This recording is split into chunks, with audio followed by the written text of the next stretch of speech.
कभी कभी मैं अपने आप में सोचती हूँ कि मैं अब भी मुसलमान क्यों हूँ, क्योंकि कभी कभी आप बहुत सारे इम्तिहान से गुजरते हैं। कुछ पल ऐसे भी थे जब मैं दीवार से अपना सिर टकराना चाहती, सिर्फ इस उम्मीद में कि मैं सो सकूं। मैं अपने तलाक से गुजर रही थी। ये मेरे लिए बहुत ज्यादा भयानक और मुश्किल था। और सच में मैं कैमरे पर आपसे ये कहना चाहूंगी कि ऐसे भी कई पल थे मेरे जीवन में जब मैं खुद को नुकसान पहुंचाना चाहती थी। मुझे याद है एक बार मैं अपने बाथरूम में थी और मैं अपने चेहरे को देख रही थी और मुझे खुद से ही नफरत हो रही थी और मैं खुद को नुकसान पहुंचाना चाहती थी। अपने परिवार के बिना मेरी जिंदगी का हर पल बहुत कठिन था, क्योंकि मैं उन सब के बहुत करीब थी और मैं उनसे बहुत प्यार करती थी। हमेशा ऐसा ही होता है। मैं ये कब तक करती रहूंगी?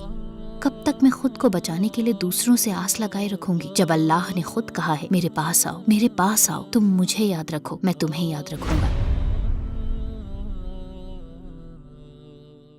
अस्सलाम अलैकुम बहन हानिया आदम, हमारा आमंत्रण स्वीकार करने का शुक्रिया। हमें खुशी हुई कि आप यहाँ आईं। मैं इस बात से शुरुआत करना चाहूँगा कि आखिर कौन है हानिया आदम? क्या आप संक्षिप्त रूप में हमें अपनी जिंदगी के बारे में बता सकती हैं? वालेकुम अस्सलाम व रहमतुल्लाहि व बरकातुहू। तो मैं 3 बच्चों की माँ हूँ, अल्हम्दुलिल्लाह। मैं एक सिख के तौर पर पली बढ़ी। मेरे माँ बाप हिंदुस्तानी हैं। मेरी पैदाइश और परवरिश लंदन में हुई। मेरा बचपन काफी अच्छा रहा, अल्लाह का शुक्र है। मेरे माँ बाप मुझे बहुत प्यार करते थे, लेकिन मेरे ख्याल से शायद 24 या 25 की उम्र में ही मैं मुसलमान हो गई। मेरे परिवार के लिए ये बहुत बड़ा झटका था और अल्लाह का शुक्र है कि मैं ग्रीन लेन मस्जिद में कुछ अन्य मुस्लिम संगठनों में भी काम कर रही हूँ, जहाँ भी मैं मदद कर सकूँ। आस्था के संदर्भ में आपकी जिंदगी कैसी रही? आपकी आस्था किस पर थी? जब मैं बड़ी हुई तो मेरे माता पिता ने मुझे सिख धर्म सिखाया, जो कि मानना पड़ेगा कि मुझे सच में पसंद है। मुझे अभी भी याद है अमृतसर के गोल्डन टेम्पल जाना, ये मुझे बेहद पसंद था। मुझे ये भी याद है कि मैं हेमकुंड साहिब गई हुई हूँ, जो वास्तव में एक हिंदू आश्रम की तरह है, और मुझे सच में वहां जाकर भी काफी मजा आया। मुझे याद है कि छोटी उम्र से ही मुझे ये महसूस होता था कि मेरे जीवन में भगवान की जरूरत थी। जब मैं इन जगहों पर जाया करती थी तो मैं बहुत खुशी और सुकून महसूस करती थी। तो मैं कहूँगी कि अल्लाह के शुक्र से मेरे बड़े होते समय मेरे माता पिता ने मेरे अंदर आस्था को स्थापित कर दिया था। उन्होंने मुझे काफी अच्छे संस्कार और नैतिकता दी, जैसे मेहनत करना, अच्छे से पढ़ना, ईमानदार होना। आप समझ रहे हैं ना? उन्होंने मुझे यकीनन बहुत अच्छी परवरिश दी और मुझे लगता है कि जब तक मैं विश्वविद्यालय पहुंची तब तक मैं काफी धर्मनिरपेक्ष जीवन जीने लगी थी। तो कहने को मैं किसी भी धर्म का पालन नहीं कर रही थी। हाँ, एक आध्यात्मिक पहलू था मेरे जीवन में, लेकिन मैं किसी भी धर्म का पालन नहीं कर रही थी। यानी अगर ईमानदारी से कहूँ तो मेरे लिए शराब पीना कोई समस्या नहीं थी। जो मन चाहता वो पहना करती, ये सब कोई मसला नहीं था। ये मेरे लिए आम बात थी। ऐसा करने में कुछ गलत नहीं था। ये बस एक सामान्य जीवन शैली है। हाँ, तो मेरे मुसलमान बनने से पहले मेरा जीवन कुछ ऐसा हुआ करता था।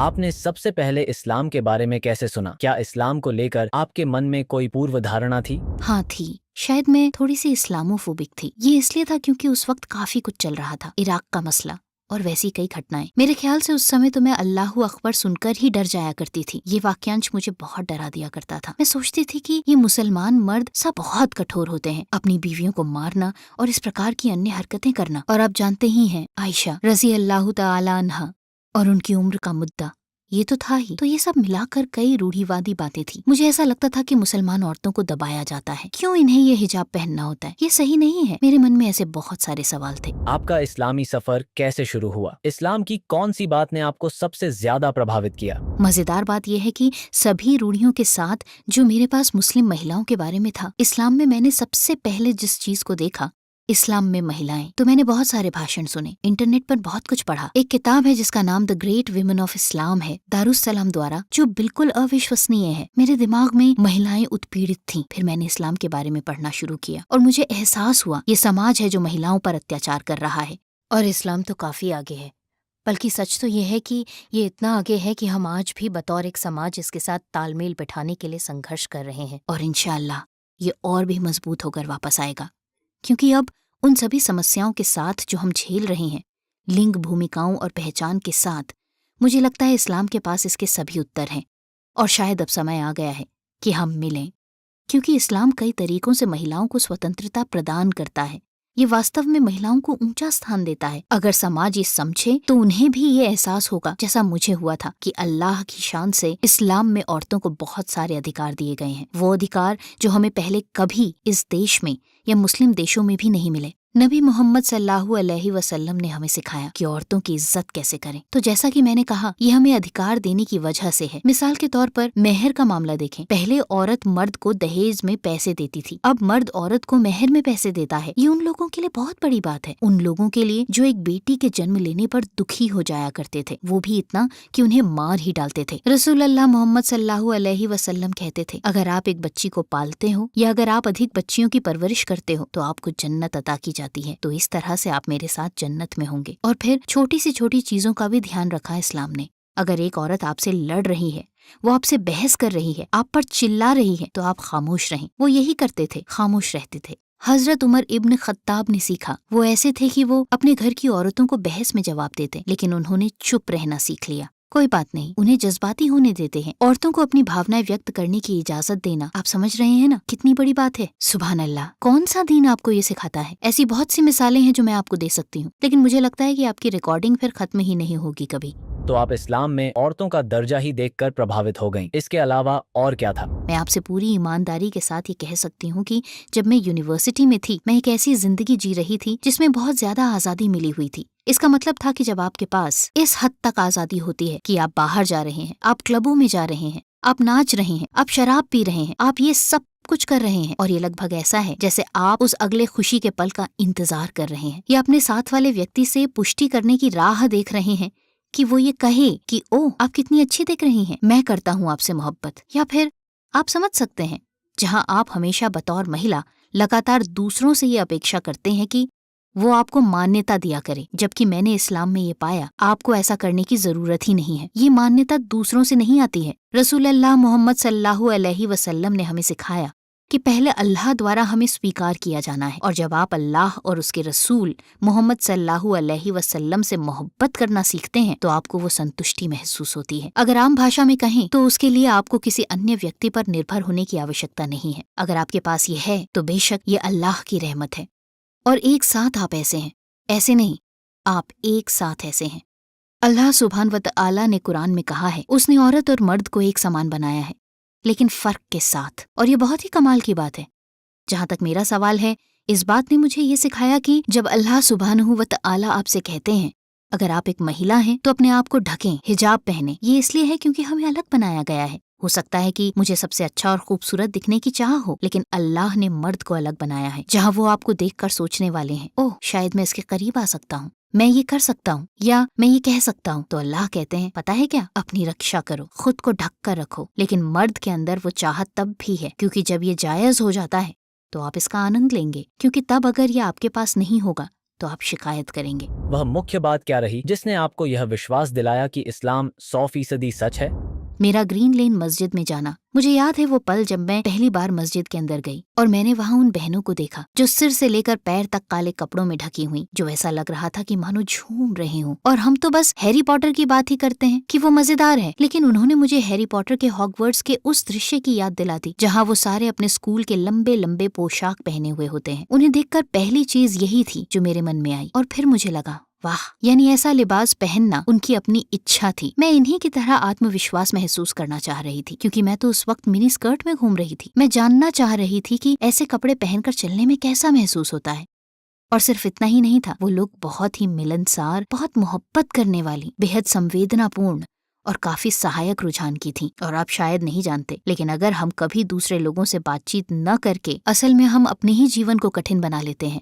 मैंने कभी नकाब पहनने वाली मुस्लिम महिलाओं से बात नहीं की थी। सच तो यह है कि मैंने कभी किसी मुस्लिम महिला से बात ही नहीं की थी। तो ये मेरा एक मुस्लिम महिला के साथ पहला आमना सामना था, बस ये देखकर कि वो मुस्कुरा रही हैं। कड़वा सच ये है कि हमारी इतनी पूर्व धारणाएं हैं, हमारे इतने सारे स्टीरियोटाइप्स हैं। हम ये सोचते हैं कि नकाब वाली औरतें हंसती ही नहीं हैं, और फिर वहाँ ये सभी औरतें थीं और वो मुस्कुरा रही थीं, हंस रही थीं, हंसी मजाक कर रही थीं। और मैंने सोचा कि ये तो बिल्कुल नॉर्मल है, ये बस काले कपड़ों में लिपटी उड़ती हुई सी आकृति नहीं है, ये लोग भी इंसान ही हैं, ये इंसान है और कमाल की औरतें हैं। आपने अपना शहादा कैसे लिया और आपको कैसा महसूस हुआ? तो उस मस्जिद में मेरा दोबारा जाना ही वो अवसर था जब मैंने शहादा लिया और इस्लाम कबूल किया। हाँ, अल्हम्दुलिल्लाह। और उस वक्त वहाँ लगभग 60 या 70 लोग मौजूद थे, और अल्लाह का शुक्र है उस वक्त वो लोग जो मेरे सबसे करीब थे, जो मेरे कलमा पढ़ने के गवाह थे, अब भी वो लोग मेरे सबसे करीबी लोगों में से हैं। तो मेरे कलमा पढ़ने का अनुभव बहुत कमाल का था। मुझे याद है मैं बहुत ज्यादा कांप रही थी, लेकिन अच्छा लगा। मुझे सचमुच बहुत ही अच्छा महसूस हुआ। मुझे याद है मेरा गुस्ल करना, मेरा कलमा पढ़ना, और मुझे सच में ऐसा महसूस हुआ कि ये मेरे लिए एक नई जिंदगी है, ये एक नई शुरुआत है। अल्लाह सुब्हानहू व तआला आपके पिछले सारे गुनाह माफ कर देता है, लेकिन नई शुरुआत के बावजूद भी आपके अच्छे कर्मों का सवाब आपको मिलता है। ये सच में एक नई शुरुआत है। मुझे बहुत ही अच्छा लगा था और मैं एक मुस्लिम महिला की पहचान अपनाने के लिए पूरी तरह से तैयार। तो मैंने बस पढ़ना शुरू किया, पढ़ती रही, पढ़ती रही, पढ़ती रही। आपके परिवार और आसपास के लोगों ने आपके इस्लाम कबूल करने पर कैसी प्रतिक्रिया दी? ये बहुत बहुत मुश्किल रहा, लेकिन उस मुश्किल के बीच भी कुछ आसानियां थी। मैंने ये जाना ही नहीं, क्योंकि उन्होंने मुझे पूरी तरह अपने से अलग कर दिया। मेरे पास अल्लाह के सिवा कोई सहारा नहीं रहा, क्योंकि इसके परिणाम स्वरूप मेरी शादी भी बहुत कठिन हो गई। बच्चों को अकेले पालना अपने आप में एक बड़ी चुनौती थी। मेरे परिवार के बिना मेरी जिंदगी का हर पल बहुत कठिन था, क्योंकि मैं उनके बहुत करीब थी और मैं उनसे बहुत प्यार करती थी। ऐसे भी पल आए जब मैं अपना सर दीवार से टकराना चाहती थी, सिर्फ इस उम्मीद में कि मैं सो सकूं, क्योंकि जब आप अंदर से इतने घायल होते हैं तो आप उसे बदल नहीं सकते, और आप अपने दिमाग में बार बार वही बातें दोहराते रहते हैं। वो हर चीज जो मैं देखती थी, मुझे पहले ही उसमें मेरे माँ बाप, मेरा परिवार, सब कुछ दिखने लगता था। अगर मैं बाजार जाती तो मुझे याद आता कि सप्ताह के अंत में मैं अपने पिता के साथ वहां जाया करती थी और किराने का सामान खरीदा करती थी। अगर मैं किसी स्टोर में कोई गाना सुनती तो मुझे अपनी बहन के साथ उस गाने पर नाचना याद आ जाता। आप समझ सकते हैं, अगर मैं टीवी पर इस तरह का कोई प्रोग्राम देखती तो मैं अपने भाई के साथ उसे देखना याद करती। सब कुछ जैसे अगर मुझे अपनी शादी में कोई दिक्कत आती तो मैं चाहती कि मैं भागकर अपने परिवार के पास जाऊं, लेकिन मैं नहीं जा सकती थी। मैं खुद ही जाती और बाहर खड़ी गाड़ी में बैठ जाती। तो ये सच में मेरे लिए बहुत ही कठिन समय था। अपने परिवार के बिना जीवन जीना बेहद मुश्किल था। ये बहुत कठिन था, ये आज भी कठिन है। बतौर मुसलमान हम समझते हैं और हम सहाबियों की कहानियां भी समझते हैं कि उनको भी अपने परिवार के साथ ऐसा ही करना पड़ा था और उन्हें भी अपने परिवार को छोड़ना पड़ा था। हम समझते हैं कि रसूलुल्लाह सल्लल्लाहु अलैहि वसल्लम को भी अपने चर्चाओं को ये कहना पड़ा था, देखिए मैं एक अलग तरह की जिंदगी जीने जा रहा हूँ। हम जो सीखते हैं वो ये है कि वो भी इंसान है और उनको अपनी भावनाओं पर अधिकार है, और अब मेरे अंदर उनके खिलाफ कुछ भी नहीं है। अगर मैं सच कहूँ तो मैं आपसे ये कहूंगी कि मेरी माँ अब भी मेरी प्रेरणा का स्रोत है। आज भी वो शख्स है जिनसे मैं इस पूरी दुनिया में सबसे ज्यादा प्यार करती हूँ। वैसे ही जैसे रसूलुल्लाह सल्लल्लाहु अलैहि वसल्लम अपने चचा से प्यार करते थे जो गैर मुसलमान थे, और अपने चचा के लिए रोया करते थे और उनके लिए सब कुछ करते थे, मैं अपनी माँ के लिए वैसा ही महसूस करती हूँ। वो एक कमाल की महिला है, उनका हक है अपने जज्बातों पर। मैंने उन्हें तकलीफ पहुंचाई है और मैं मरते दम तक उन्हें ये तकलीफ पहुंचाने के लिए माफी मांगती रहूंगी। तो इसके बदले मैं उनके लिए दुआ करती हूँ। मैं उन सबसे बहुत प्यार करती हूँ और मैं आपको ये बता सकती हूँ कि वो सब अच्छे इंसान हैं। मुझे अफसोस है कि मैं आंसुओं की वजह बनी, अपने माँ बाप के आंसुओं की वजह। मेरे ख्याल में ऐसे भी पल थे जहाँ मैं इस्लाम का और अपने फैसले का बचाव करने की कोशिश कर रही थी, और शायद मैंने अपनी माँ से उस वक्त ऊंची आवाज में बात की, और शायद मैं एक मौके पर चिल्ला भी रही थी, और उस पर मुझे पछतावा है। क्योंकि अल्लाह सुब्हानहू व तआला कुरान में कहते हैं, आपको अपने माँ बाप से अत्यंत आदर के साथ पेश आना है, चाहे वो मुस्लिम हो या गैर मुस्लिम। कभी कभी मैं अपने आप में सोचती हूँ, मैं अब भी मुसलमान क्यों हूँ? क्योंकि कभी कभी आप बहुत सारी परीक्षाओं से गुजरते हैं। जैसा कि मैंने कहा, मेरे दिमाग में ये ख्याल हमेशा रहता है कि मेरा परिवार वहीं है, वो मुझसे बस 1 घंटे की दूरी पर है। तब भी मैं ऐसे क्यों जी रही हूँ? जब मैं ऐसे जूझ रही होती हूँ, जब मैं अपने बच्चों को लेकर संघर्ष कर रही होती हूँ या आर्थिक समस्याओं से जूझ रही होती हूँ, मैं अब भी यहाँ क्यों हूँ? और मेरे ख्याल में यही वो चीज है जो मुझे आगे बढ़ने की हिम्मत देता है। क्योंकि बस एक मिसाल के तौर पर मैं एक तलाक से होकर गुजरी। ये बहुत बहुत डरावना, बहुत कठिन था, और उस समय पर मैं बिल्कुल अकेली थी। और मैं आपसे पूरी ईमानदारी से कहूंगी कि मैं बस जिंदा रहने के लिए जूझ रही थी। मैं ये भी नहीं जानती थी कि मैं जिंदा रहना चाहती हूँ या नहीं। उस वक्त बहुत सारे मसले थे जिनसे मैं निपट रही थी, और उस वक्त मैं अपनी आंटी से मिलने गई। मैंने इसे पहले से नहीं सोचा था, ये बस यूं ही हो गया। मैं बस एकदम से उनके दरवाजे पर पहुंच गई, और पिछले 10 सालों में पहली बार मेरे परिवार के किसी सदस्य ने मुझ पर प्यार जताया। वो कमाल की रही। उन्होंने मेरे लिए चाय बनाई, वो मेरे साथ बैठी और मुझसे कहा, तुम ठीक तो हो ना? बस इतना ही, तुम ठीक तो हो ना?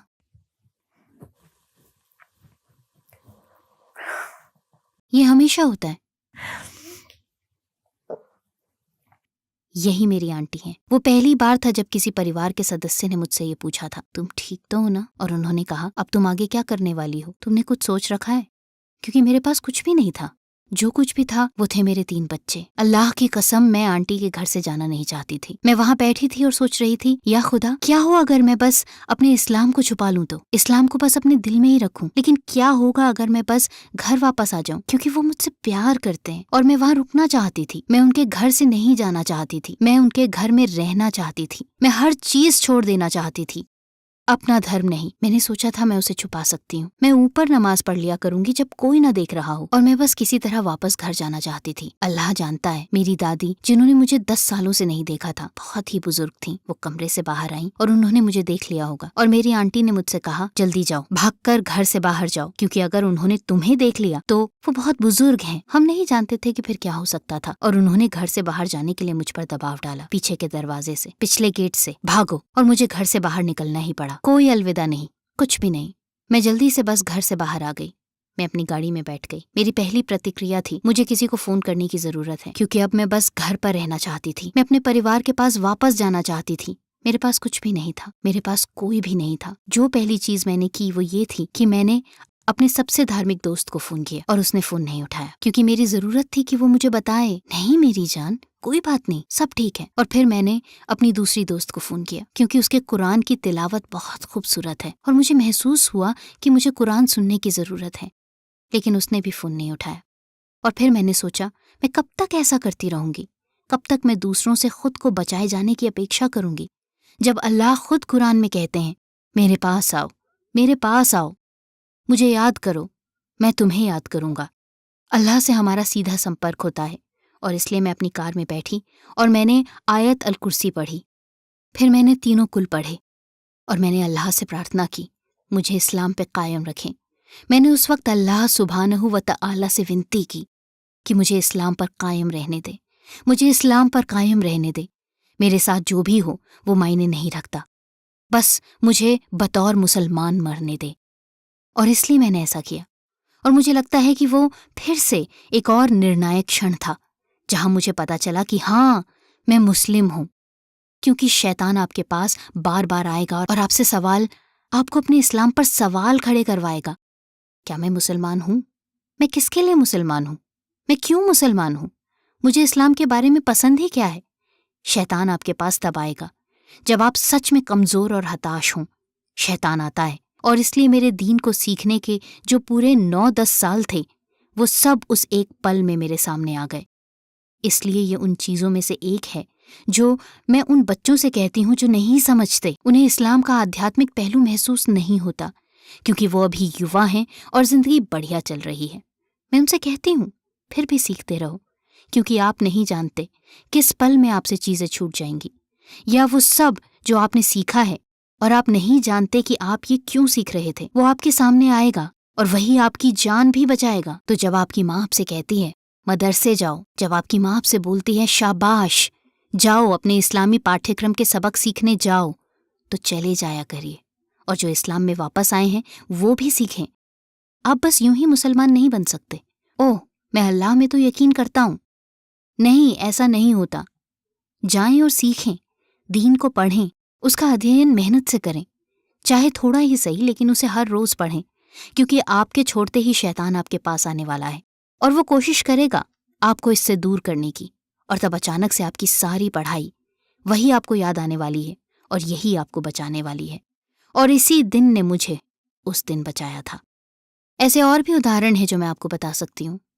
और कैमरे पर ईमानदारी से मैं आपसे ये कहूंगी, ऐसे भी पल थे जब मैं खुद को नुकसान पहुंचाना चाहती थी। एक उदाहरण ये होगा, मुझे याद है मैं अपने बाथरूम में थी और मैं अपने चेहरे की ओर देख रही थी और मुझे उससे नफरत हो रही थी और मैं खुद को चोट पहुंचाना चाहती थी। बाथरूम में इस तरह होना सबसे बुरी बात है, क्योंकि आप बाथरूम में औजु बिल्लाहि मिनश शैतानिर रजीम भी नहीं कह सकते। जब आप उदास हों तो कभी भी बाथरूम में नहीं जाना चाहिए। लेकिन खैर, अचानक मैंने एक आवाज सुनी, जैसे मेरे दिमाग में कोई कह रहा हो, खिड़की के बाहर देखो। और मैंने खिड़की के बाहर देखा और मुझे आसमान दिखा और मैं भाग कर नीचे गई और मैंने अपना दरवाजा खोला और मैं बगीचे में गई और मैंने आसमान की ओर देखा और फिर मैंने अनंत आकाश की ओर देखा, क्योंकि मुझे कुरान की वो आयत याद आई। मुझे लगता है कि ये कुरान में है या ये हदीस में भी हो सकती है। अल्लाह सुब्हानहू व तआला कहते हैं कि उनके लिए जो ईमान लाए उन्हें बस ऊपर आसमान की ओर देखना है और ये उनके लिए एक निशानी है। और मैं अपने घुटनों पर बैठ गई और मैंने अल्लाह से भीख मांगी, या अल्लाह, मुझे बस इस दीन पर कायम रखना। ये आजादी है, ये सुकून है,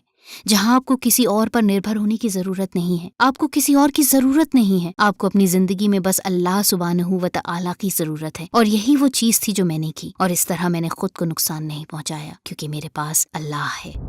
तो आपकी 14 साल लंबी इस्लामी जिंदगी में गुजरे लम्हों में से वो पल क्या रहे जिसमें आपको अपने परिवार की सबसे ज्यादा जरूरत थी, लेकिन आप उनके साथ नहीं हो सकती थीं? शादी में परेशानी, मुझे अपने पिता की जरूरत थी, मुझे उनके संरक्षण की जरूरत थी, मुझे उनकी सुरक्षा की जरूरत थी। और हर औरत को कम से कम एक भाई की जरूरत होती है, जैसे कि मुझे उस वक्त अपने भाई की जरूरत थी। ये वो चीजें थी जिसकी कमी मैंने सबसे ज्यादा महसूस की। आपकी जिंदगी के हर मोड़ पर किसी मरहम द्वारा दी गई सुरक्षा और संरक्षण। अक्सर लोग ये बात कह देते हैं, जैसे कि अरे हम तो औरतें हैं, हमें मर्दों की जरूरत नहीं है। चलो भी, ऐसा नहीं है, हमें बिल्कुल जरूरत है। जब आप अपनी जिंदगी से सभी मर्दों को खो देते हैं, तब आपको ये एहसास होगा कि हाँ, मुझे अपनी जिंदगी में मर्द की जरूरत है। मेरी माँ, जब मेरे बच्चे हो रहे थे, मुझे सबसे ज्यादा उनकी कमी महसूस हुई। दरअसल मैंने उन्हें तब भी बहुत याद किया जब मैंने काम करना शुरू किया था। मेरी माँ ऐसी थी जैसे वो एक मजबूत महिला थी। मैं उनसे सीखना चाहती थी, लेकिन अल्हम्दुलिल्लाह मेरे पास सच में बहुत अच्छी यादें हैं। और जब वो वैसी मजबूत महिला बनी, तब मैंने माँ के साथ बहुत सारा वक्त गुजारा था। तो अल्लाह का शुक्र है, उनकी दी हुई सीख अब भी मेरे साथ है। आज भी मैं काफी हद तक अपने माँ बाप द्वारा सिखाई हुई चीजों पर जीती हूँ, क्योंकि वो इस्लाम के खिलाफ नहीं है, तो क्यों नहीं अपनाऊं। मेरे ख्याल से हर उस इंसान के लिए जो इस्लाम में आया है, मुझे लगता है ये स्वीकार करना बहुत जरूरी है कि आप अपने परिवार से प्यार कर सकते हैं। रसूलुल्लाह सल्लल्लाहु अलैहि वसल्लम अपने चचा से मोहब्बत करते थे। मेरी बात करें तो मैं अपने माँ बाप से कहूंगी कि मैं आपसे प्यार करती हूँ, आपकी इज्जत करती हूँ। मैं अब भी आपका हिस्सा हूँ, आपका खून मुझ में है, आपके संस्कार अब भी मुझ में है। मैंने वो सभी कुछ नहीं छोड़ा है जो आपने मुझे सिखाया था, वो असंभव है। आप लोग मेरी प्रेरणा है, आप मेरे लिए सब कुछ हैं। और मैं आपके साथ दोबारा इकट्ठा बैठ पाने के लिए कुछ भी कर सकती हूँ। फिर से आपके साथ होने के लिए सिर्फ एक चीज जो मैं नहीं कर सकती, वो ये है कि मैं आपको अल्लाह से पहले नहीं रख सकती। तो क्या आपने कभी भी कोई ऐसी असाधारण घटना का अनुभव किया जिससे आपको लगा हो कि आपका अल्लाह के साथ एक खास संबंध है? मुझे लगता है कि मैंने अपनी जिंदगी की बहुत सारी परेशानियां स्पष्ट कर दी। कृपया मुझे आपको उन आशीर्वाद के बारे में भी बताने दें जो अल्लाह का शुक्र है कि उसने मुझे प्रदान किए हैं। तो चलिए, तो मैं आपसे 2 ऐसे मौकों का वर्णन करती हूँ। एक ऐसा वक्त था जब मैं सच में काफी संघर्ष कर रही थी। ठीक है, सुभान अल्लाह, ऐसे बहुत से मौके थे जब मैं संघर्ष कर रही थी। तो किसी ने मुझसे कहा, देखो, जब तुम संघर्ष कर रही हो तो जब वो सो रहे हो और बस उन्हें सोते हुए देखो। और मैंने वो किया। तो ये मैंने फिर से दूसरी बार तब किया जिस वक्त मैं अपनी जिंदगी से हार मानने के लिए पूरी तरह तैयार थी, जहां मैं अपने आप से नफरत कर रही थी और ये सोच रही थी कि मैं लोगों पर एक बोझ हूँ। खैर, मैं पहले अपनी बेटी के कमरे में गई और वो उस वक्त लगभग 11 साल की थी, लेकिन आज भी जब वो सोती है तो वो अब भी मेरी 5 साल की बच्ची जैसी लगती है। सुभान अल्लाह। तो मेरी बेटी, ये मेरी बेटी है। अल्लाह सुब्हानहू व तआला ने मुझे एक बेटी दी है। अल्लाह सुब्हानहू व तआला मेरे जरिए एक रूह को इस दुनिया में लाए हैं। और फिर उसके बाद मैं अपने बेटे के कमरे में गई और वो दोनों भी गहरी नींद में सो रहे थे। और मैंने अपने मन में दोबारा ये सोचा, सुरह मुल्क की वो आयत, वो कम ही शुक्रिया अदा करते हैं। मैंने सोचा, मैं कैसे शिकायत कर सकती हूँ, मैं कैसे अपने आप से नफरत कर सकती हूँ जब अल्लाह सुब्हानहू व तआला ने मुझे ऐसी रहमत दी है, मेरे 3 बच्चे। और उस पल में मुझे महसूस हुआ कि मैं अल्लाह के कितने करीब हूँ, क्योंकि मैंने उसकी सराहना की, क्योंकि मैंने उसका शुक्रिया अदा किया। और इस बात ने मुझे उसके करीब होने का एहसास कराया। हमारे नबी सल्लल्लाहु अलैहि वसल्लम की कौन सी बात ने आपको सबसे ज्यादा प्रभावित किया? उनका किरदार। मुझे हमेशा से उनके किरदार ने ही प्रभावित किया है। उनके किरदार में से सबसे पहले तो उनका औरतों से पेश आने का तरीका, उनका औरतों के साथ व्यवहार का तरीका, जब वो उस आदमी से बात भी नहीं करना चाहते जो अपनी बेटी को प्यार नहीं करता। ये सच है कि वो अपनी बीवियों को अपने जज्बात और अपनी भावनाओं को व्यक्त करने की आजादी देते थे। न सिर्फ सुनते, बल्कि उसे सबसे बेहतर तरीके से संभालते भी थे। ये घटना भी कि एक सहाबी के रात के खाने की दावत पर सिर्फ इसलिए नहीं गए क्योंकि उन्होंने उनकी बीवी आयशा रजी अल्लाह तआला अन्हा को दावत नहीं दी थी। तो हाँ, सब कुछ, उनका किरदार, उनकी विनम्रता, अपनी बीवियों के साथ बर्ताव करते समय उनका न्याय, घर के अंदर उनका नरमी से पेश आना, और फिर जंग के मैदान में उनकी ताकत। ताइफ के युद्ध में जब वो बिना किसी सुरक्षा के गए, उनका बिना किसी सुरक्षा के खतरे का सामना करना। इसकी तुलना में हम ये भी सीखते हैं कि ये सच है कि वो रो सकते थे। आजकल के मर्द ये सोचते हैं, हम रो नहीं सकते, हमें तो इतना महान बनना पड़ेगा। नहीं, वो रोए थे।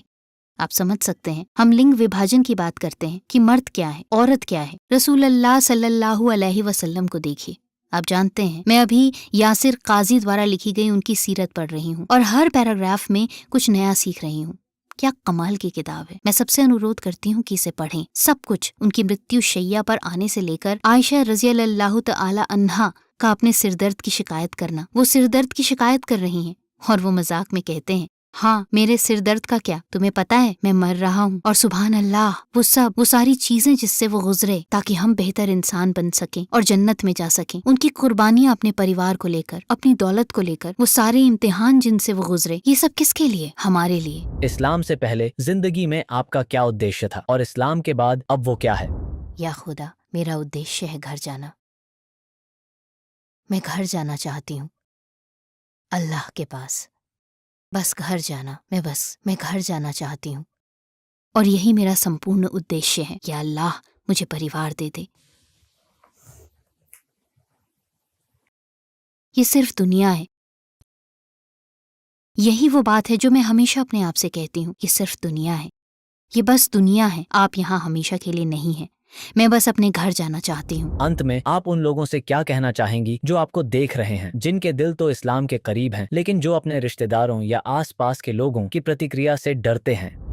अपने अंतिम लक्ष्य को अपने दिमाग में रखिए। आपका अंतिम लक्ष्य है, अगर आपके अंदर एक जर्रा बराबर भी ईमान है, चाहे आप उसे थोड़ा ही महसूस करते हैं, तो आपका अंतिम लक्ष्य है जन्नत में जाना। अगर आप वाकई यकीन करते हैं कि कोई खुदा है, तो मैं कहूंगी कि सबसे पहली चीज ये है कि आप ज्ञान प्राप्त कीजिए। वो जर्रा बराबर ईमान जो आपके अंदर है, उसे कस कर पकड़े रखिए और अध्ययन कीजिए। शैतान को मत आने दीजिए और उस जर्रा बराबर ईमान को भी मत ले जाने दीजिए जो आप में है, क्योंकि वो शुरुआती दौर में कठिन प्रयास करेगा।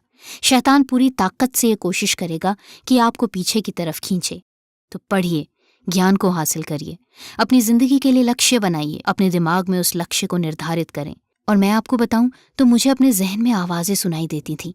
कभी कभी मैं अपने दिमाग में बातचीत करती थी, जहां एक नकारात्मक आवाज सुनाई देती है और फिर वहीं एक अच्छी आवाज भी होती है।